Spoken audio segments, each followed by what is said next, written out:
Hello student, this is Anupama from Law Prep Tutorial. So today we are going to discuss a topic related to artificial legal person. Why we are discussing this topic? This topic will help you not only in your legal reasoning, but some students in the earlier class had asked for some legal GK related topic as well.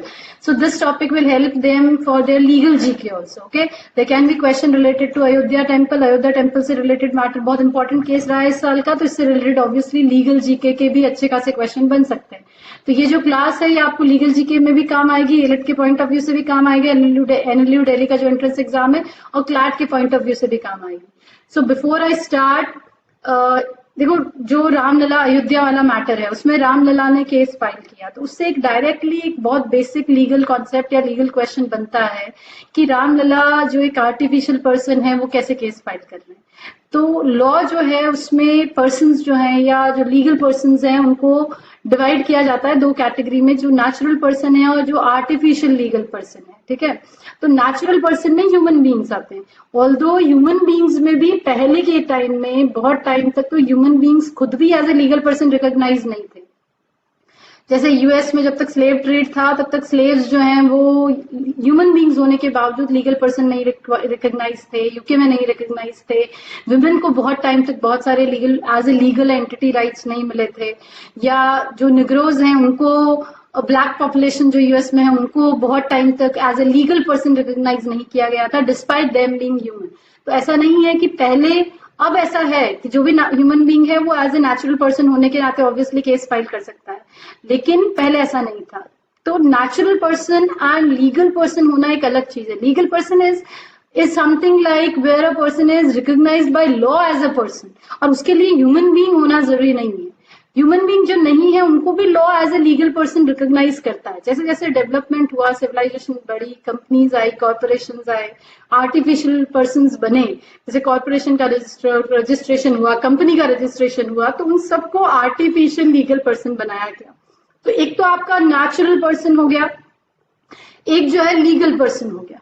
Right, तो जो artificial persons हैं उनमें जो legal persons आते हैं जिनको कि juristic person भी कहा जा सकता है, उन जुरिस्टिक पर्सन्स में क्या क्या आता है? कंपनीज आ जाती हैं, गवर्नमेंट्स आती हैं, यूनिवर्सिटीज हैं, स्कूल्स हैं, बैंक्स हैं, एनजीओज हैं, ट्रस्ट हैं, इतने एचयूएफ है, हिंदू अनडिवाइडेड फैमिली बिजनेसेस जो होते हैं वो हैं, तो बहुत सोल प्रोप्राइटरशिप फर्म है, पार्टनरशिप फर्म है, ये सारे आर्टिफिशियल लीगल पर्सन. राइट, अगर आप कहते हैं कि गवर्नमेंट ने आपका राइट वायलेट कर दिया, तो गवर्नमेंट कहाँ है? गवर्नमेंट कोई दिखता हुआ पर्सन तो है नहीं. गवर्नमेंट एक आर्टिफिशियली रिकॉग्नाइज्ड लीगल पर्सन है. अब आर्टिफिशियली लीगल पर्सन कौन कौन बन सकता है? ये लॉ पे डिपेंड करता है. जहां जहां पे जब जब लॉ को लगता है कि किसी पर्टिकुलर पर्पस के लिए, किसी पर्टिकुलर रिक्वायरमेंट के लिए, किसी पर्टिकुलर काम के लिए किन्हीं लोगों को या उनके राइट्स को रिकॉग्नाइज करने की जरूरत है, या एक आर्टिफिशियल एंटिटी है उसके राइट्स या ड्यूटीज को रिकॉग्नाइज करने की जरूरत है, तो उसे आर्टिफिशियल लीगल पर्सन माना जाता है. राइट, जहां पे भी for the purpose of government and society. अब बहुत सारी ऑर्गेनाइजेशंस होती हैं जो बनाई जाती है, उन ऑर्गेनाइजेशंस के खिलाफ केस हो सकता है, to sue and to be sued. उनके पास कैपेसिटी होती है कि वो लीगली उनको स्यू कर सकती है और हम उनको स्यू कर सकते हैं. राइट, अब लीगल पर्सन बेसिकली अल्टीमेटली इसका मतलब क्या हुआ कि लीगल पर्सन क्या है? बहुत ऐसा भी टाइम था जहां पे ह्यूमन बीइंग्स होने के बावजूद लोगों के पास लीगल पर्सन का रिकॉग्निशन नहीं था. तो बेसिकली लीगल पर्सन कोई पर्सन है कि नहीं है, ये एक तरह का आर्बिट्रेरी क्रिएशन है, जहां पे लॉ को लगता है कि उस पर्टिकुलर एंटिटी की कोई रिकॉग्निशन है या उसकी रिक्वायरमेंट है, तो इन दैट केस उसको आर्टिफिशियल लीगल पर्सन की फॉर्म में रिकॉग्नाइज किया जाता है. Right, so that is artificial legal person, that is arbitrary creation of the law, wherever the system feels, where the company or the government or the law feels कि इस purpose के लिए इसको एक आर्टिफिशियल लीगल पर्सन की तरह recognise करने की जरूरत है. तो आइडल को भी, जो मूर्ति है, आइडल्स जो है, रामलला है या इस तरह की कई मूर्तियां हैं, दूसरी मूर्ति हैं या दूसरे ऐसे कोई रिलीजियस ऑर्गेनाइजेशंस हैं, उनकी कोई एंटिटीज हैं, उनको आर्टिफिशियल लीगल पर्सन रिकॉग्नाइज करने की जरूरत कैसे पड़ी? तो भारत में जो ब्रिटिशर्स आए थे, तो क्योंकि भारत में बहुत टाइम तक और बहुत टाइम से लोग जो है मूर्तियों को, मंदिरों को दान करते हैं, या गुरुद्वारे को दान कर देते हैं, या मॉस्क में वक्फ को दान करते हैं। तो ये जो बॉडीज हैं, ये लोग भगवान के नाम पे पैसा ले रहे हैं या संपत्ति ले रहे हैं, या भगवान के नाम पे संपत्ति दी जा रही है, प्रॉपर्टी दी जा रही है। तो उस प्रॉपर्टी की लेन देन का, उसकी ओनरशिप का हिसाब रहे, इसलिए ब्रिटिश सिस्टम आने के बाद इनको एक आर्टिफिशियल लीगल पर्सन के फॉर्म में रिकॉग्नाइज किया गया। अच्छा, आर्टिफिशियल लीगल पर्सन भी 3 पार्ट में डिवाइड हो सकते हैं। जैसे कुछ तो हुए जो कि एसोसिएशन ऑफ पर्सन है, right, class of legal person, जो खुद लीगली रिकॉग्नाइज्ड पर्सन हैं, वो कंबाइन होते हैं। जैसे I am a legal person, X is a legal person, Y is a legal person, हमने मिलके एक पार्टनरशिप फर्म बनाई, तो हम सब लीगल पर्सन है, हम सब ने मिलके एक ऑर्गेनाइजेशन बनाई, इसलिए उसको आर्टिफिशियल लीगल पर्सन माना गया। दूसरी कैटेगरी हुई जहां पे कि कोई आर्टिफिशियल लीगल पर्सन पहले से हो जरूरी नहीं है, वो ऑर्गेनाइजेशन ही, अब जैसे ट्रस्ट हुआ, अगर कोई ट्रस्ट बनती है तो ट्रस्ट खुद अपने आप में आर्टिफिशियल लीगल पर्सन है। उसके लिए उसके अंदर कोई ह्यूमन बीइंग हो जो उसको रिकॉग्नाइज करता हो, ऐसा जरूरी, उसको रिप्रेजेंट ह्यूमन बीइंग कर सकते, पर ट्रस्ट अपने आप में एक ऐसी एंटिटी हो गई जो कि एक आर्टिफिशियल लीगल पर्सन है। और तीसरी कैटेगरी जहां पे कि पूरी तरह से बिल्कुल ही नॉन एग्जिस्टिंग चीज है, ह्यूमन फॉर्म में बिल्कुल ही एग्जिस्ट नहीं कर रही है, कोई रजिस्ट्रेशन नहीं है, कोई रिकॉग्निशन नहीं है, फिर भी वो चीज आर्टिफिशियल लीगल पर्सन है। जैसे कि कोई मूर्ति, राइट, कोई भी मूर्ति हो गई, गुरुद्वारा के केस में ग्रंथ हो गया, तो ये ऐसी चीजें हो गई जिनमें कोई ह्यूमन बीइंग इंटरवेंशन की रिकॉग्निशन नहीं है, रिक्वायरमेंट नहीं है, फिर भी ये एक आर्टिफिशियल लीगल पर्सन माने जाते हैं। इनके खिलाफ केस हो सकता है और ये खुद भी केस कर सकते हैं। They have capacity to sue and to be sued. अब ह्यूमन बींग्स को तो लीगल पर्सन, नेचुरल पर्सन माना ही जाता है, लेकिन दूसरे लोगों को भी, कैटेगरी को भी लॉ लीगल पर्सन रिकॉग्नाइज करता है व्हेन एवर नेसेसरी। अब इससे रिलेटेड बहुत इंपॉर्टेंट जो है आपके केस हुआ है शिरोमणि गुरुद्वारा प्रबंधन कमेटी वर्सेस सोमनाथ दास केस। ये केस लीगल जी के पॉइंट ऑफ व्यू से भी इंपॉर्टेंट है, एलिट में आ सकता है आपका क्वेश्चन आराम से इससे रिलेटेड, क्योंकि जो अयोध्या टेम्पल का केस है उसमें भी इस केस से डील किया गया है। इंडियन एक्सप्रेस में जुरिस्टिक पर्सन से रिलेटेड जो आर्टिकल आया था नवंबर दिसंबर में, उसमें भी इस केस का मेंशन किया गया। इनफैक्ट अगर जुरिस्टिक पर्सन से रिलेटेड कोई भी आर्टिकल न्यूज में अगर आपने पढ़ा होगा तो ये केस आपने जरूर पढ़ा होगा उसमें, कि इस केस में ये केस ऐसा है जिसमें पहली बार ये डिस्कस किया गया कि घर ग्रंथ जो है, अगर गुरुद्वारा में गुरु ग्रंथ साहिब रखी गई है, वो एक आर्टिफिशियल लीगल पर्सन है, तो इसका मतलब हर घर में जहां पे अगर कोई ग्रंथ पड़ा है तो वो आर्टिफिशियल लीगल पर्सन होगा क्या? इस सवाल को, जवाब को समझने के लिए पहले हमको समझना पड़ेगा कि किसी भी आइडल को या आर्टिफिशियल लीगल पर्सन को बनाने की जरूरत क्यों पड़ी। तो वो हमने समझा कि क्योंकि किसी भी टेम्पल है या आइडल है, इनके नाम प्रॉपर्टी आती है, इनके नाम पे डोनेशंस आते हैं, इनके नाम पे कोई प्रॉपर्टी एक्वायर की जाती है, इसलिए इनको आर्टिफिशियल लीगल पर्सन रिकॉग्नाइज किया गया है। लेकिन इसके अलावा भी गुरुद्वारा प्रबंधन कमेटी जो केस है उसमें कोर्ट ने रीजंस दिए हैं, रिक्वायरमेंट्स दी हैं। रिक्वायरमेंट आपने अगर क्लैट का, जो मेरी पहली क्लास थी उसमें मैंने आपको कहा था कि आप क्लैट के द्वारा दिया गया इंट्रोडक्शन बार बार पढ़िए, उसमें क्लैट ने भी कहा है कि आप उसमें लॉ का रीजन समझिए, लॉ के एसेंशियल्स समझिए। तो कोई भी पर्सन को आर्टिफिशियल लीगल पर्सन मानने के लिए क्या एसेंशियल रिक्वायरमेंट है, वो उसके लिए इस केस में कहा गया है कि कोई भी जुरिस्टिक एंटिटी या लीगल एंटिटी अगर बनाई जाती है तो उसके लिए जरूरत क्या होती है कि उस डायटी का पब्लिक एट लार्ज के पर्पज से इंस्टॉलमेंट होना चाहिए। ये एसेंशियल रिक्वायरमेंट है, that it is not all idols that will qualify for being juristic person, but only when it is consecrated and installed at a public place for the public at large. Public at large के purpose के लिए अगर कोई idol स्थापित की जाती है, जिसको कहते हैं प्राण प्रतिष्ठा करके पब्लिक एट लार्ज के लिए उसको मंदिर में स्थापित किया जा रहा है, ग्रंथ को स्थापित किया जा रहा है गुरुद्वारा में, तब इन दैट केस वो ग्रंथ है या जो वो आइडल है वो एक आर्टिफिशियल लीगल पर्सन मानी जाएगी। हर कोई आइडल, घर में हर कोई मूर्ति पड़ी है, वो अपने आप में आइडल नहीं हो जाएगी, राइट। घर में कोई भगवान की फोटो पड़ी है, उसमें आपने अगर कुछ पैसे चढ़ाए हैं तो वो एक आर्टिफिशियल लीगल पर्सन के फॉर्म में उस प्रॉपर्टी को नहीं मांग सकते हैं, ठीक है, वो आर्टिफिशियल लीगल पर्सन में नहीं आएगा। It has to be an entity which has been established for the public at large, where by public at large can come and pay their respect to the religious entity. In that case, that is considered as a religious entity. Now, religious entity अगर है तो उनके पास क्या क्या duties हैं या क्या क्या उनसे रिलेटेड लीगल राइट्स हैं या ड्यूटीज हैं.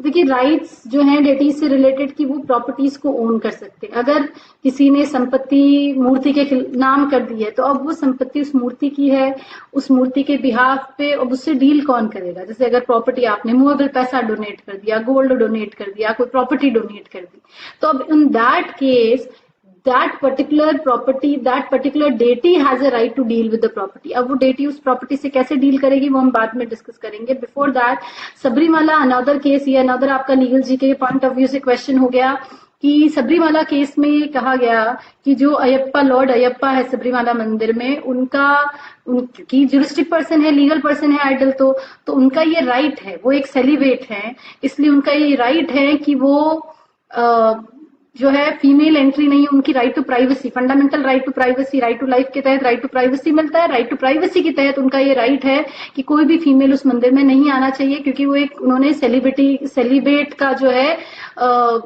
शपथ ले रखी है या उन्होंने एक सेलिब्रेसी अडॉप्ट कर रखी है इसके लिए. तो यहाँ पे कोर्ट ने कहा कि डेटी के पास राइट्स तो होता है, पर इसका मतलब नहीं है कि सारे राइट्स होते हैं. देखो, ह्यूमन बीइंग के जो राइट्स हैं वो अलग अलग, ह्यूमन बींग्स में भी अलग अलग तरह के राइट्स हैं. राइट, सारे राइट्स सभी लोगों को अवेलेबल नहीं है. जैसे फॉर एग्जांपल भारत में जो सिटीजन्स को राइट्स अवेलेबल है वो नॉन सिटीजन्स को अवेलेबल नहीं है. Right, there is a difference. कुछ ऐसे राइट टू लाइफ है वो सबके लिए है, पर राइट टू स्पीच है तो राइट टू स्पीच भारत में जो सिटीजन्स के लिए है वो नॉन सिटीजन्स के लिए नहीं है. तो इवन ह्यूमन बींग्स के लिए राइट्स जो होते हैं वो लिमिटेड फॉर्म में एग्जिस्ट करते हैं. तो आर्टिफिशियल ज्यूरिस्टिक जो पर्संस हैं उनके लिए भी जो राइट्स हैं वो लिमिटेड हैं. तो जो डेटीज होते हैं या जो आइडल्स होते हैं, आर्टिफिशियल लीगल पर्सन है, उनके पास प्रॉपर्टी राइट्स तो हैं, पर उनके पास फंडामेंटल या कॉन्स्टिट्यूशनल राइट्स नहीं हैं. तो आपका जो लीगल जी के एलिट में भी क्वेश्चन आता है उसके लिए भी ये काम आ जाएगा. एंड अगर आपके पैराग्राफ आता है और पैराग्राफ में लिखा गया है कि the idols have property rights, some legal rights, इसका मतलब it does not mean they have fundamental rights and constitutional rights. Right, तो सबरीमाला केस में डिसाइड किया गया था कि उनके पास फंडामेंटल राइट्स के बराबर राइट नहीं है. प्रॉपर्टी राइट्स जरूर होते हैं पर फंडामेंटल राइट्स या कॉन्स्टिट्यूशनल राइट्स नहीं है. अब हमने ये पढ़ा कि जो डेटी है या जो आइडल है, they have capacity to sue and to be sued. उनके खिलाफ केस हो सकता है, वो केस कर सकते हैं, पर उनके खिलाफ केस होगा या उन तो किसको स्यू करेंगे या वो केस करेंगे तो वो किसके थ्रू केस फाइल करेंगे. राइट, आप ये तो नहीं कह सकते ना कि भाई रामलला का खुद का साइन आना चाहिए या लॉर्ड अयप्पा का खुद का साइन आना चाहिए तभी केस फाइल होगा. वो कैसे होगा? तो इसके लिए गुरु ग्रंथ जो शिरोमणि गुरुद्वारा प्रबंधन कमेटी केस है उसमें भी ये डिसीजन दिया गया और बहुत सारे बाकी केसेस में भी ये कहा गया है कि आइडल का जो केयर टेकर होता है वो एक माइनर के केयर टेकर की तरह होता है. जैसे माइनर जो होते हैं वो खुद केस नहीं कर सकते, तो माइनर जब खुद केस नहीं कर सकते हैं तो उनके बिहाफ पे उनके जो नेक्स्ट फ्रेंड होते हैं, नेक्स्ट फ्रेंड का मतलब आपका बेस्ट फ्रेंड नहीं है, नेक्स्ट फ्रेंड का मतलब हुआ लीगल गार्जियन, तो जो उनके लीगल गार्जियन है वो माइनर के बिहाफ पे केस करते हैं. अगर आपके नाम पे, अगर आप माइनर हैं और आपके नाम पे कोई संपत्ति, आपके दादाजी ने आपके नाम पे कोई संपत्ति दी या आपके नाम का कोई गिफ्ट आया, तो उस प्रॉपर्टी से डील करने का पावर जो है वो आपके लीगल गार्जियन को है. लीगल गार्जियन आपके बिहाफ पे उस प्रॉपर्टी को इन्वेस्ट कर सकते हैं, उस प्रॉपर्टी को आपके लिए खर्च कर सकते हैं, पर आपके लिए खर्च कर सकते हैं. तो कोई भी पर्सन जो आइडल का केयर टेकर है वो आइडल का लीगल गार्जियन की तरह एक्ट करता है. और क्योंकि वो आइडल के लीगल गार्जियन की तरह एक्ट करता है इसलिए अगर आइडल को स्यू करना है या आइडल के बिहाफ पे स्यू करना है तब भी वही केयर टेकर स्यू करेगा. ठीक है, और जैसे देखो माइनर के लिए भी केयर टेकर्स जो होते हैं, जैसे आपका कोई लीगल गार्जियन है, आप माइनर हैं और आपके लीगल गार्जियन है और वो आपका जो है ध्यान रख रहे हैं, पर आपको लगता है कि वो प्रॉपर ध्यान नहीं रख रहे हैं या जितना ध्यान रखना चाहिए उतना ध्यान नहीं रख रहे हैं. तो ऐसा वैसे आपको लगना नहीं चाहिए. आप ऑनलाइन पढ़ रहे हैं, इसका मतलब अच्छा खासा आप पे पैसा खर्च होता है, आपके पास फोन है, लैपटॉप है, एक्सेट्रा. बट लेटेस्ट से कोई ऐसी फैमिली है जहाँ पे कि माइनर है और उसके पेरेंट या लीगल गार्जियन उसका ढंग से ध्यान नहीं रखते हैं, तो कोई दूसरा पर्सन आके कह सकता है क्या कोर्ट को कि नहीं नहीं ये लोग नहीं ध्यान रखेंगे, इसके पेरेंट्स की तरह ये लीगल गार्जियन मैं हूं. ऐसा एक्चुअल लॉ में भी हो सकता है, नॉर्मली भी हो सकता है और आइडल के केस में भी हो सकता है. अगर आपके कोई मैटरनल अंकल है या उस चाइल्ड के कोई मैटरनल अंकल है, आंट है, जो आके कोर्ट में ये प्रूव कर दें कि भाई जो नॉर्मली नेचुरल लीगल गार्जियन जो है बच्चे के वो उसका ध्यान नहीं रखते हैं, ढंग से नहीं रखते, तो या उसको टॉर्चर करते हैं या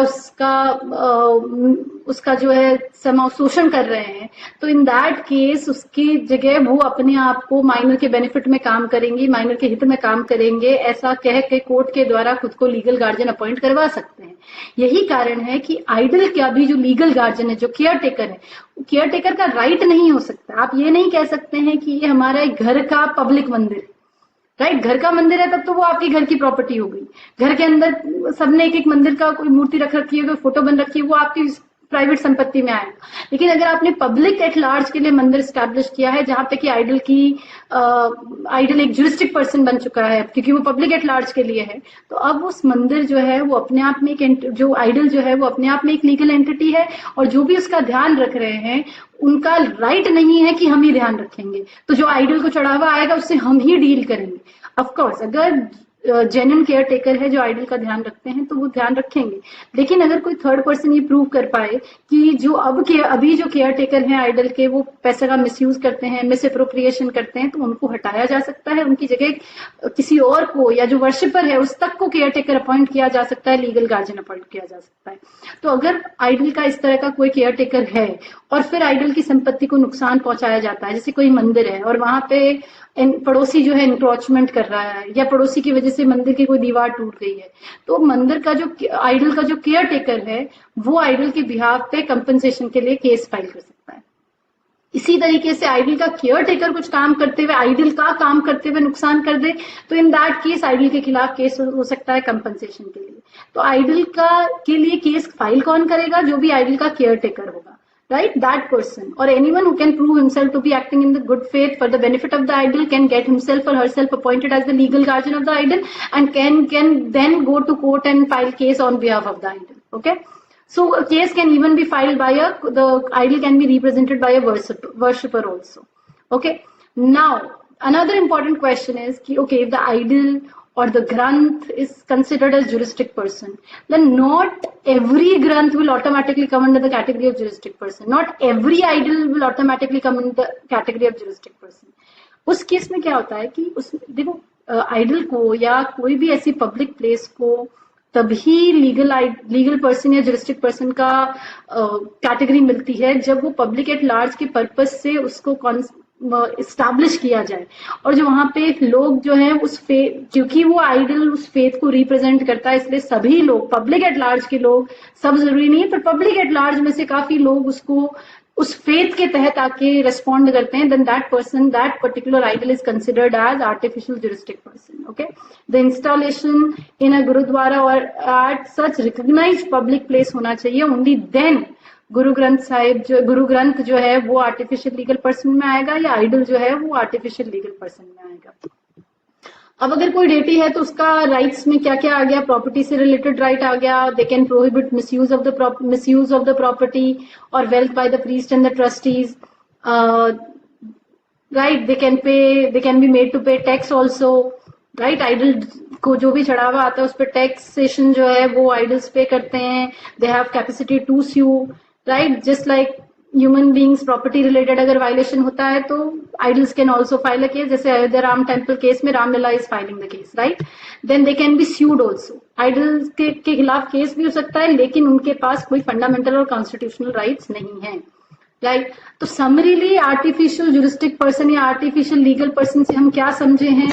दैट कोई भी अगर आर्टिफिशियल लीगल पर्सन है जिसको कि पब्लिक एट लार्ज के लिए फेथ को रिप्रेजेंट करते हुए, रिलीजन को रिप्रेजेंट करते हुए स्टैब्लिश किया गया है, तो वो एक आर्टिफिशियल लीगल पर्सन की कैटेगरी में आएगा. और इन दैट केस उसके बिहाफ पे जो उसके लिए जो भी डोनेशन आता है, उसके लिए कोई भी प्रॉपर्टी दी जाती है, तो उससे डील करने का राइट उसी आइडल को ही है. और जो भी पर्सन जो उसका ध्यान रख रहा है, आइडल का केयर टेकर है, उसकी ड्यूटी बनती है कि वो उस आइडल का ढंग से ध्यान रखे या उस पैसे का मिसयूज ना करे. राइट, अब आर्टिफिशियल लीगल पर्संस में अभी तक के जो जजमेंट्स रहे हैं उनमें बहुत बार अलग अलग जगहों पे भगवान को, गॉड्स को, कॉर्पोरेशन, रिवर्स और एनिमल्स को भी आर्टिफिशियल लीगल पर्सन रिकॉग्नाइज किया गया है. Is every deity qualified to be a legal person? Depends. If it is for public at large, yes. If it's at your personally at your home, then no. Right? Not every deity is legal person. उसका प्राण प्रतिष्ठा public at large के purpose से होना चाहिए. Okay, and क्योंकि artificial legal person है तो उनको टैक्स भी भरना होता है, right? They are suppose to be for public at large and they have to pay tax also. तो जैसे फॉर एग्जाम्पल आपके घर पे कोई मूर्ति है, ठीक है, और वहां पे आपने लेटेस्ट से कोई पर्टिकुलर, जैसे फॉर एग्जाम्पल नवरात्रि में आपने अपने घर पे कोई, या गणेश चतुर्थी पे आपने जो है कोई छोटा सा प्रोग्राम किया घर पे जिसमें की मूर्ति रखी है, या शिवरात्रि पे आपने शिव जी का वो बनाया, शिव जी की मूर्ति लगाई और फिर वहां पे आसपास वालों ने आप जो भी घर में आप वो झांकी देखने कुछ लोग आए आपके घर में, आपने झांकी सजाई है और कुछ लोग देखने आए और उन्होंने वहां पे वो चढ़ावा चढ़ाया, वो आपने रख लिया. So can there be a case against you for the misuse of the scene? Right, we'll discuss that in the coming class. Can the idols sue you for misuse of all that chadawa for yourself? Right, ideally, can they or can they not? Ideally they cannot. Why they cannot? Because they have not been established there for public purpose, right? उस दिन ठीक है आपने झांकी के लिए सबको allow किया घर पे आने के लिए, but that was not intended as, right, that deity being established. आपने अपने घर को पूरा मंदिर नहीं बना दिया हमेशा हमेशा के लिए, तो that is also important, okay? Then similarly, they don't have fundamental and constitutional rights. We have discussed इसी बेसिस पे अभी तक बहुत सारी जगहों पे इवन कोर्ट ने, पंजाब एंड हरियाणा कोर्ट ने एनिमल किंगडम को भी एक तरह से जुरिस्टिक पर्सन रिकॉग्नाइज किया था. गंगा और यमुना को उत्तराखंड हाई कोर्ट ने जुरिस्टिक पर्सन रिकॉग्नाइज किया था, ऑल्दो बाद में जजमेंट को सुप्रीम कोर्ट ने फिलहाल स्टे कर रखा है. लेकिन पॉइंट ये है कि आर्टिफिशियल जुरिस्टिक पर्सन जो है ना, उसकी डेफिनेशन बहुत ब्रॉड है. उसमें कोई भी एंटिटी जिसकी की किसी भी तरह का प्रॉपर्टी राइट्स, जैसे बहुत सारे लोग गंगा यमुना गए उन्होंने पैसे चढ़ा दिए, या ट्री जैसे पेड़ पे भी लोग बहुत सारे पैसे चढ़ा देते हैं. तो अब इन दैट केस अभी तक की जो हमने आर्टिफिशियल जुरिस्टिक पर्सन की डेफिनेशन पढ़ी है उसमें वो लोग उसमें आ सकते हैं क्या आर्टिफिशियल जुरिस्टिक पर्सन की तरह? Can they sue and be sued? That is the kind of question you are going to have in your paper as well. Right, now let us deal with the possible questions. ठीक है, possible question पढ़ने से पहले let us read the passage. Right, you'll have a passage. Let us make this passage of around, let us say, I'll try to make this passage of around 300 words or something, so that you can read it in a minute. 300 words का passage है, तो आपको करीब करीब 1 minute में उस passage को, 1.5 minute में इस पैसेज को पढ़ लेना है. So read this passage, right, before we discuss it further, and we discuss question related to this passage. When an idol was recognized as a juristic person, it was known it could not act by itself, as in the case of minor, and a guardian is appointed. So is in the case of idol, a shepherd or a manager appointed to act on its behalf. In that case, relation between an idol shepherd is akin to a minor and a guardian, as a minor cannot express himself, so the idol, but like a guardian, the shepherd and a manager have limitations under which they have to act. Right? They have limitations under which they can act. That is important. Similarly, where there is any endowment for charitable purpose, it can create institutions like a church, hospital, gurudwara, etc. The entrustment of an endowed fund for purpose can only be used by the person so interested for that purpose in as much as he receives it. ठीक है, तो जिस purpose से donation हुआ है उसी purpose के लिए डोनेशन को यूज किया जा सकता है. It necessitates the creation of juristic person. तो अगर इस तरह का डोनेशन मिलता है, चाहे मॉस्क को मिले, चाहे आइडल को मिले, चाहे किसी भी इंस्टीट्यूशन को मिलता है, तो जुरिस्टिक पर्सन बनाना उसके लिए जरूरी हो जाएगा. तो अब इस पैराग्राफ के हिसाब से अगर किसी भी पब्लिक एंटिटी, किसी भी आर्टिफिशियल थिंग को डोनेशंस मिल रहा है, तो उसको as a juristic person recognise किया जाएगा. राइट, चाहे वो चर्च है, चाहे वो आइडल है, चाहे गुरुद्वारा है, चाहे मॉस्क है, चाहे किसी भी फेथ में. Right, the installation and adoration of an idol or an image by a Hindu denoting any god is merely a mode through which his faith belief is satisfied. This has led to recognition of an idol as a juristic person. Right, this dedication of properties to an idol consisted, भाई आप जब property donate कर देते हैं तो अब आप ये मान रहे हैं कि प्रॉपर्टी मेरी तो नहीं है, पैसा आपने भगवान को दे दिया तो आप मान के चल रहे हैं मेरा तो पैसा नहीं है. जैसे आप दान पेटी में पैसा डाल के आते हैं, आप ये सोच के जाते हैं क्या कि भाई मेरा है, मुझे वापस लेके जाना है. ऐसा नहीं करना है. ठीक है, तो अगर कोई, होपफुली नहीं करता होगा ऐसा कोई, तो अगर क्योंकि आप कोई भी पर्सन जो है वो इस इंटेंशन के साथ डोनेशन देके आता है कि भाई मैंने प्रॉपर्टी जो है भगवान को दे दी, तो इसलिए क्योंकि अब प्रॉपर्टी किसी एक पर्सन से दूसरे पर्सन को जानी चाहिए, वो वेगली एग्जिस्ट नहीं कर सकती, इसलिए आर्टिफिशियल लीगल पर्सन को रिकॉग्नाइज किया गया है. Right? The purpose of making a gift to a temple is not to confer benefit on God, but to confer a benefit on those who worship in that temple. लेकिन of course वो benefit किसको जाएगा, जो ध्यान रख रहे हैं उसको, पर उनको उसी फॉर्म में यूज करना है. अगर पैसा डोनेट किया गया है तो जिनको डोनेशन मिल रहा है भगवान के नाम पे भी किसी को मिल रहा है तो उसको भगवान के बेनिफिट के लिए यूज करना. ऑफ कोर्स बेसिक खर्चा पानी अगर जैसे फॉर एग्जांपल पंडित जो है अपनी सैलरी ले रहा है उसमें से, तो दैट वुड बी ओके. लेकिन वो फंड्स का मिसयूज करे, जो अलोकेटेड रिक्वायरमेंट नहीं है उससे ज्यादा ले, या बिना किसी जरूरत के ले रहा है, तो फिर वो मिसयूज ऑफ फंड्स में आ जाएगा. पर्सनल प्रॉपर्टी खरीद रहा है तो वो मिसयूज ऑफ फंड में आएगा भगवान के नाम के. अब उस पैसे से अगर नेक्स्ट प्रॉपर्टी भी कोई खरीदी जाती है तो भगवान के नाम की प्रॉपर्टी आनी चाहिए. Right? An idol is a juristic person and because only after it is consecrated in a temple तो offering are made to an idol. तो किसी ना किसी पब्लिक टेम्पल, ठीक है ना, पब्लिकली इंस्टॉल्ड होना चाहिए. तो घर के मंदिर में आके किसी ने अगर पैसे चढ़ा भी दिए हैं तो वो आइडल को जुरिस्टिक पर्सन नहीं बना देते हैं. घर में कोई फोटो रखी है भगवान की, उसके आगे किसी ने पैसे रख भी दिए हैं तो वो एक आइडल को जुरिस्टिक पर्सन के फॉर्म में क्लेमेबल नहीं है. वो पैसे आप रख सकते हैं, वैसे आपको नहीं रखने चाहिए पर लेट अस से, या रख भी सकते हैं, I don't know. Anyways, so now These are the possible examples जिससे रिलेटेड आपके क्वेश्चंस बनेंगे. ठीक है, ये तो कॉन्सेप्ट हो गया कि भाई जुरिस्टिक पर्सन होता क्या है, उससे रिलेटेड केसेस कैसे बन सकते हैं. अब इन दैट केस जो रिलेटेड एग्जाम्पल जो फॉलोड अप 5 क्वेश्चंस बनते हैं. तो देखिए किसी भी कोई भी टॉपिक आप पढ़ोगे ना, आप लॉ से रिलेटेड, चाहे इंडियन एक्सप्रेस में, चाहे हिंदू में, चाहे न्यूज में, चाहे किसी और एडिटोरियल में, कोई भी लॉ रिलेटेड टॉपिक पढ़ते हो तो उस टॉपिक से रिलेटेड अगर आप 6-7 फैक्ट्स सोच लो तो आपके क्वेश्चन 5 आएंगे. Followed up question would be 5, every paragraph will be followed by 5 question. तो आप 6, 7, 8, 10 क्वेश्चन सोच लीजिए, 8-10 सिचुएशन उस पैराग्राफ से रिलेटेड सोच लीजिए, तो ऑटोमेटिकली आपका वो क्वेश्चन तैयार हो गया. राइट? आप उस पैराग्राफ में लिखी बात समझ जाइए, उससे रिलेटेड 8-10 क्वेश्चन सोच लीजिए. तो अभी तक जो हमने पढ़ा है उससे हमने ये समझा है कि जुरिस्टिक आर्टिफिशियल जुरिस्टिक पर्सन हो सकते हैं. तो उससे रिलेटेड क्वेश्चन क्या क्या हो सकते हैं, एक्सक्यूज मी, उससे रिलेटेड क्वेश्चन क्या क्या हो सकते हैं. तो क्वेश्चन हो सकता है कि जैसे फॉर एग्जांपल अगर कोई मठ है या कोई मंदिर है और उस मंदिर में पैसा डोनेट हुआ है, तो जो मठ का ओनर है, जो मंदिर का ध्यान रखने वाला पर्सन है, क्या वो पैसे को यूज कर सकता है? हाँ, वो यूज कर सकता है. पर वो किस काम के लिए यूज करेगा? लेटेस्ट से उसने जो है उसने अपनी हॉलीडेज प्लान कर रखी है, उसके लिए वो पैसा यूज कर रहा है, तो would that be justified? No. उसने टेम्पल को और अच्छा बनाने के लिए, उस जगह की साफ सफाई के लिए और फर्दर कंस्ट्रक्शन के लिए पैसा यूज किया, तो will that be justified? Yes. अब कोई उसको स्यू करे कि भाई इतना और अच्छा टेम्पल बनाने की क्या जरूरत है, तो would that, can that be done? No. Right? Latest से वो जिसको पैसा दे रहा है टेम्पल अच्छा बनाने के लिए, उस पैसे में से खुद अपना कमीशन रखा है, can then he be sued for misuse of the funds given to the idol? Yes. Right? This is how you have to imagine questions related to the particular law. Right? Similarly, अगर mask के नाम पे donation आया है तो उसको juristic person माना जा सकता है. वैसे मुस्लिम लॉ में ज्यादातर डोनेशन जो है मुस्लिम बॉडी होती है, डोनेशन बॉडी वक्फ जो होता है उसको डोनेशन जाता है. वक्फ के पास प्रॉपर्टी दी जाती है, मॉस्क के कंपेयर में वहां डोनेशन ज्यादा वक्फ को होता है. वक्फ is the donation body in Muslim law which deals with the donation, और जो वक्फ का हेड है वो मुतावली होता है.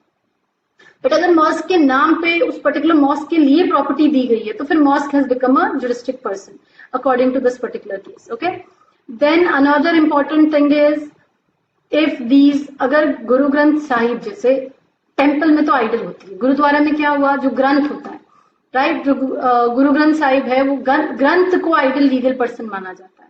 तो अगर वो आर्टिस्टिक लीगल पर्सन है तो क्या Gita, Quran, Bible, are these also artistic legal person?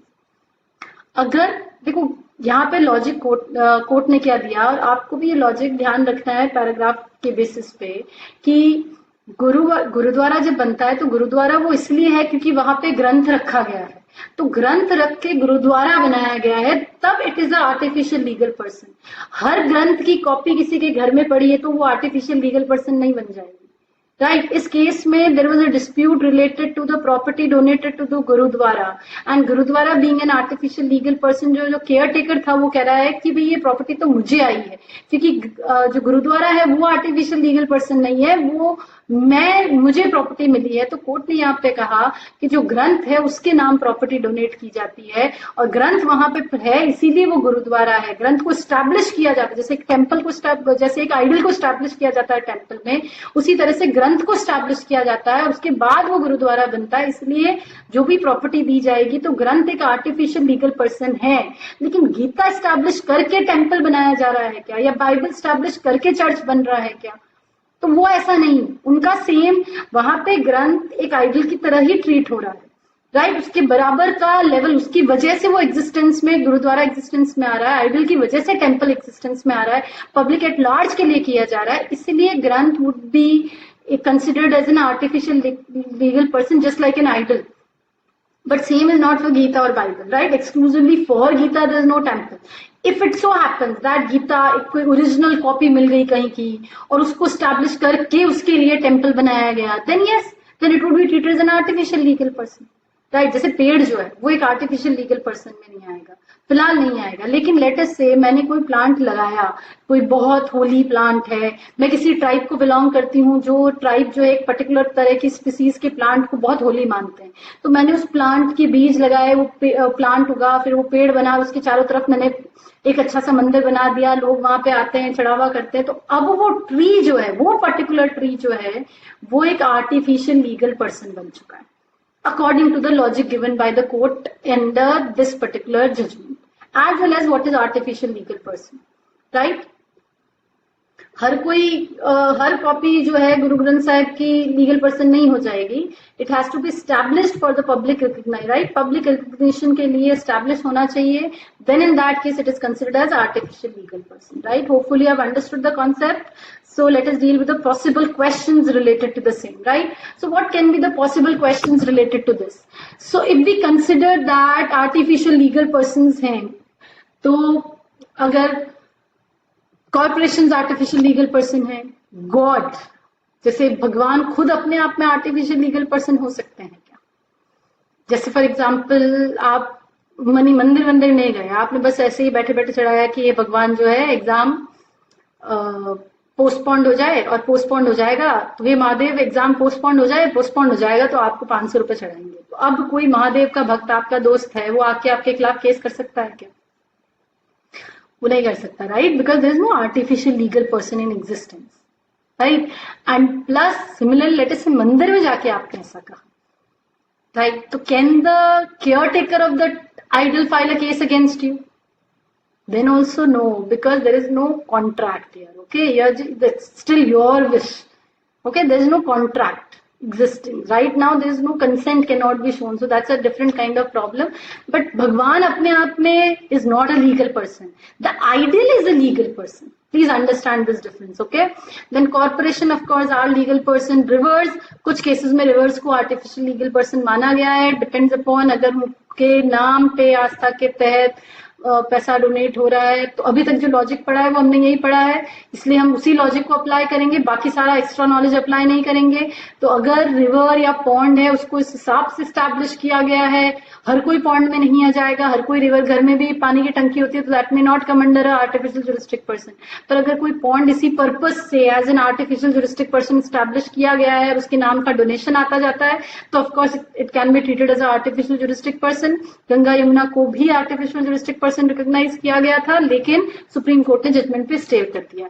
Animals again, right now there are animal rights, but they have yet not been recognized as artificial legal person. But let us say there is a particular animal deity which is prayed by people, right? Then in that case, again, because it is existing in the form of idol, that is why it is a juristic person. Animal per se will not come under an artificial legal person, okay? Although there has been judgment, but अभी तक जो हमने logic पढ़ा है, हमारे लिए essentials जो law में आते हैं वो इम्पोर्टेंट है। तो अभी तक जो हमने एसेंशियल पढ़े हैं उसमें एनिमल्स को रिकॉग्नाइज नहीं किया जाएगा अनटिल आपका एग्जामिनर ये कह दे कि anything and anyone can be recognised as a legal person. So then yes, everything can be recognised as a legal person, then everything can be recognised as a legal person, right? Now let us say, जैसे बहुत बार ऐसा लोग करते हैं कि घर में कोई मूर्ति टूट गई या फोटो खराब हो गई, तो जाके जो है पेड़ के पास, पीपल के पेड़ के पास रख के आ गए, या कहीं पेड़ के पास रख के आ गए, बाहर रख के आ गए, ना is that a artificial legal person? और फिर कुछ लोग वहां से निकलते हैं तो वो वहां पैसा चढ़ाना शुरू कर देते हैं, फिर वो धीरे धीरे एक इंपॉर्टेंट प्लेस बन जाती है और फिर लोग वहां आना जाना शुरू कर देते हैं। तो देखिए, जहां पे सिंपली ऐसे ही किसी मूर्ति को ले जाके रखा गया है या कोई फोटो ले जाके रखी गई है, तो वो अपने आप आर्टिफिशियल लीगल पर्सन उस केस में नहीं बन जाएगी। उसको प्रॉपर स्टैब्लिशमेंट होना चाहिए इस पर्पस से कि भैया अब ये जो स्थान है या ये जो जगह है इस डेटी के लिए है, तब वो आर्टिफिशियल लीगल पर्सन बनता है। ऑटोमेटिकली ऐसे ही आपने कोई फोटो भगवान की बाहर देखी या कोई मूर्ति बाहर किसी ने रखी है और वहां पे लोग जाके प्रणाम भी कर रहे हैं, लोग उसको चढ़ावा भी दे रहे हैं, automatically it will not become a artificial legal person. It has to be established for public at large. वहां पे कोई टूर गई है इसलिए बाहर रख के आया है, तो वो आर्टिफिशियल लीगल पर्सन की तरह ट्रीट करने के लिए नहीं रखा गया है, राइट? सो वो that will not come under artificial legal person. अब इसी तरीके से बहुत सारे फेस्टिवल्स पे अलग अलग लोग एनिमल्स की या रिवर की पूजा करते हैं और उनके नाम पे डोनेशंस करते हैं। अगर आपका पैराग्राफ कहता है anything and everything which receives property in behalf of it and thus it will be recognised as a legal person, तो वहां तो एंडोमेंट रिकॉग्नाइज होते ही आर्टिफिशियल लीगल पर्सन हो जाना चाहिए, राइट? पर पर्सनल प्रॉपर्टी, आपकी पर्स गाय आपके घर में है और कोई आके उसकी पूजा करके 4 रुपए 5 रुपए 10 कुछ पैसे पकड़ा के गया, तो वो आपके लिए है, वो आर्टिफिशियल लीगल पर्सन। उससे एनिमल खुद आर्टिफिशियल लीगल पर्सन नहीं बन जाएगा, उसको एज अ जुरिस्टिक पर्सन नहीं ट्रीट किया जाएगा। Okay, let us say X is making endowment to some souls, right? Same, similar to God, some soul or जैसे for example X has a glass bowl or a glass ball and the ball is supposed to be positive treatment देने वाली है या departed souls के लिए आप कुछ कर रहे हैं, तो वो आर्टिफिशियल लीगल पर्सन में नहीं आ जाएगा। जैसे फॉर एग्जाम्पल एक्स जो है वो कहता है कि सो एंड सो पर्सन जिनकी डेथ हो गई है उनके बिहाफ पे I am making this donation, तो इन दैट केस उसके लीगल रिप्रेजेंटेटिव ये केस नहीं कर सकते हैं कि भाई उनकी प्रॉपर्टी के आपने 500 बोले थे, आपने 450 रुपीज ही डोनेट करें, क्योंकि वो आर्टिफिशियल लीगल पर्सन में नहीं रिकॉग्नाइज होगा। Then similarly although Ganga Yamuna को legal as a living would be legally treated as living people and enjoy all corresponding rights and liability. अब ये गंगा यमुना को रिकॉग्नाइज किया था कोर्ट ने, पर बाद में सुप्रीम कोर्ट ने जजमेंट को इसीलिए स्टे कर दिया था क्योंकि प्रैक्टिकल पर्पसेस के लिए अभी तक जो लीगल लॉजिक है जिसके बेसिस पे आर्टिफिशियल जुरिस्टिक पर्सन किसी फेथ बेस्ड चीज को माना जाता है, वो ये है कि उस पर्सन को एंडोमेंट मिलते हैं या उसका कोई केयर टेकर होता है, इसलिए उसको आर्टिफिशियल लीगल पर्सन माना गया है, राइट? एट टाइम्स दूसरे कोर्ट्स हैं, दे हैव ट्रीटेड देम, पर अभी तक जो लॉजिक है उसके बेसिस पे we have to understand that not anything and everything will automatically become a artificial juristic person until unless specifically recognised by the law.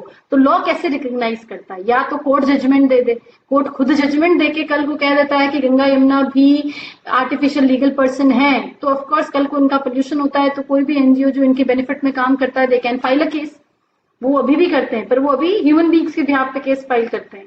अब it can be filed on behalf of them also, right? तो एक तो judgements के through artificial legal person recognition हो सकता है या government कोई लॉ पास करके उनको कह दे कि आर्टिफिशियल लीगल पर्सन, तो in that case again they would be considered as legal person.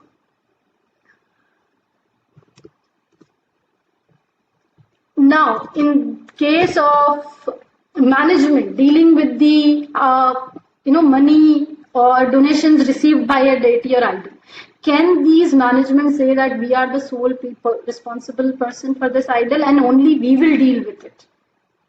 So I have already earlier stated कि आपके क्वेश्चन में आ जाएगा कि सो एंड सो टेम्पल है, उसका जैसे कि केस आया हुआ, केस का नाम आपके लिए इसमें इंपॉर्टेंट नहीं है, जो पुराने 3 केसेस के नाम मैं ऑलरेडी बता चुकी हूँ वो इंपॉर्टेंट है। सबरीमाला का हो गया, अयोध्या टेम्पल हो गया और शिरोमणि गुरुद्वारा वाला केस हो गया। ये तीनों केसेस लीगल जी के पॉइंट ऑफ व्यू से इंपॉर्टेंट है, राइट? उनके आर्टिफिशियल लीगल पर्सन होते हैं पर कॉन्स्टिट्यूशनल राइट नहीं होते, सब, right? These things you have to remember. तो इस केस का नाम तो याद रखने की जरूरत नहीं है, पर इस केस में ये डिसाइड हुआ है कि जो आइडल है वो एक लीगल पर्सन है और उसके केयर टेकर उसके गार्जियन है, जैसे माइनर के गार्जियन होते हैं।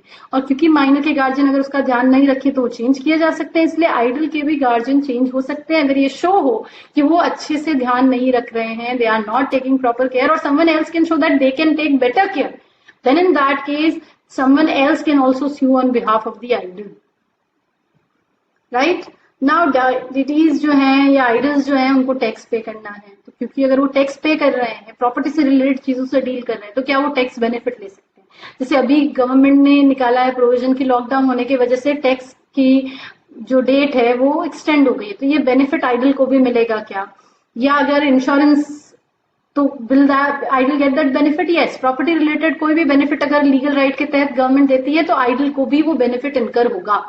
सिमिलरली अगर आइडल इंश्योरेंस मांगना चाहे या इंश्योरेंस लेना चाहे तो लाइफ इंश्योरेंस आइडल को मिलेगा कि? तो practically speaking life insurance does not make sense when it comes to idol, because how life insurance की डेथ होने पर पैसा मिलता है, तो डेथ आइडल के केस में पॉसिबल नहीं है। लेकिन प्रॉपर्टी की तरह इंश्योरेंस लिया जा सकता है कि आइडल की जो संपत्ति है उसको नुकसान ना हो, या आइडल खुद एज अ एंटिटी एग्जिस्ट कर रही है, उसकी मूर्ति का कोई पार्ट ना टूट जाए, उसके लिए उसका इंश्योरेंस ले रखा है, तो insurance is possible with respect to idol. Just like property के लिए जो इंश्योरेंस पॉसिबल है वो आइडल के लिए भी पॉसिबल है।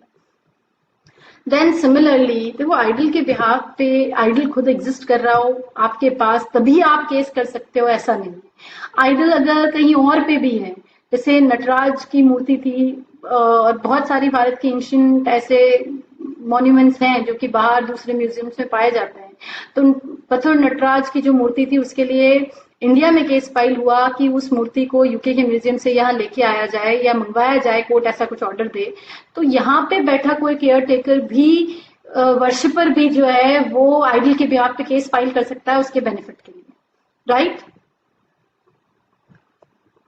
नाउ लेट अस से कोई आइडल जो है आपके घर में स्टैब्लिश की गई है और आपके फ्रेंड ने उसको आके पैसे चढ़ाए, आपने वो पैसे खुद रख लिए। Can your friend file a case against you for keeping the money of the idol? No, because that idol is not an artificial legal person, because it has not been established as a public entity. लेकिन for example आप और आपके दोस्त मंदिर गए, वहां पे आपके दोस्त ने पैसे चढ़ाए और आपने उठा लिए, now can you be sued for the misappropriation of the property of the idol? Yes. So understand, this is what the CLAT is also going to say. The CLAT has said that you have to understand the law and think about different situation on which that law is applicable. Or if the law is changed, so let us say, how can the law be changed? Let us say आपके principal में लिखा हुआ आ जाए, passage में लिखा हुआ आ जाए, let us say every idol is treated as a juristic person. Now अब आपके घर में आपके दोस्त ने कुछ पैसे चढ़ाए मूर्ति के और वो पैसे आपने अपने खुद के खर्च के लिए यूज कर लिए। Now in that case can you be sued for misappropriation of the fund of the idol? Yes, because the principal has now said that every idol can be treated as a artificial legal person. तो principle का ध्यान रखें, right?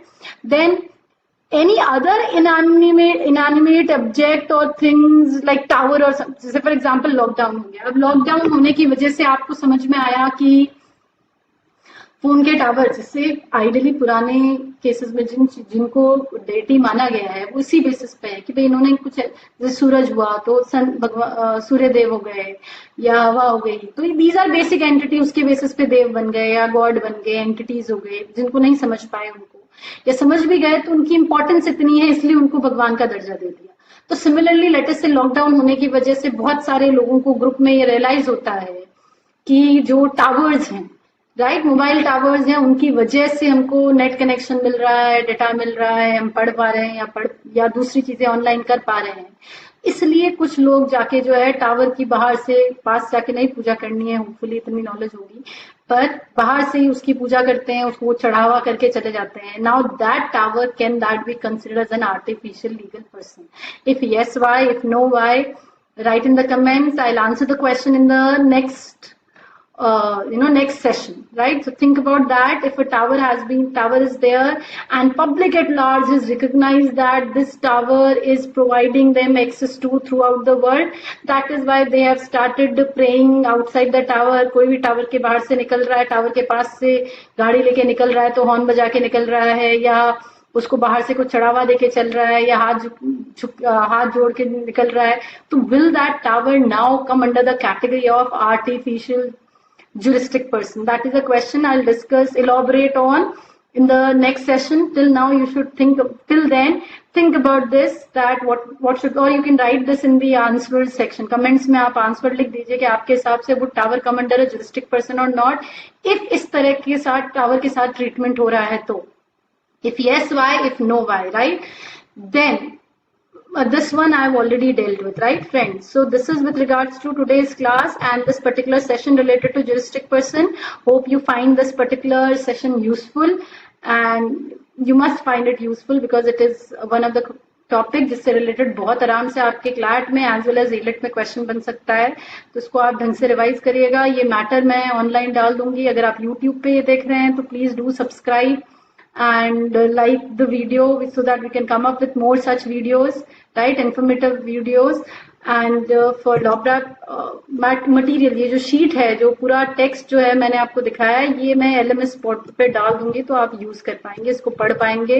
And please do not share these materials around because we put in a lot of efforts when preparing these materials, so don't misuse them, don't circulate them. That's not like respecting our hard work and efforts, right?